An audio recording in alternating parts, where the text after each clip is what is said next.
Hola, Hola. mira, yo quería hacerte una pregunta. Cuando escribiste el libro, el primero, el de las leyes espirituales, ¿en qué te basaste para ello? ¿En vivencias tuyas, en estudios que has realizado, en otras personas que han tenido otras experiencias? Porque para escribir un libro que le llames así, para mí el título es muy potente, las leyes espirituales, quería saber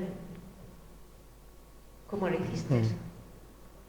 El libro se escribe por encargo.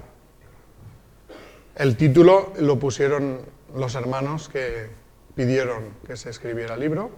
El libro lo escribí yo con la ayuda de ellos. Ellos me ayudaron a...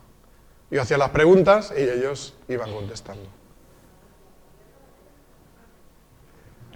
También pueden venir y encarnar, pero son del plano espiritual.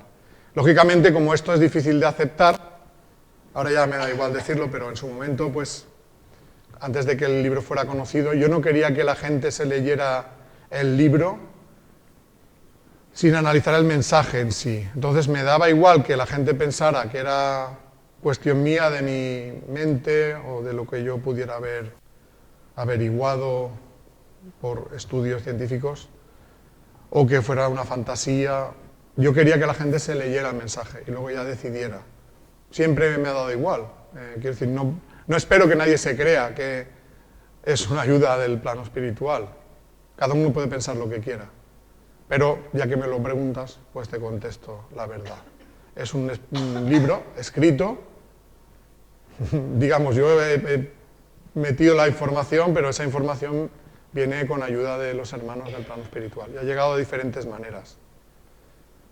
Una es mediunidad, otra es viajes astrales, otra es que te van hablando en la mente, como telepatía si quieres llamarlo, y entonces cuando teníamos dudas pues confirmábamos de una u otra manera.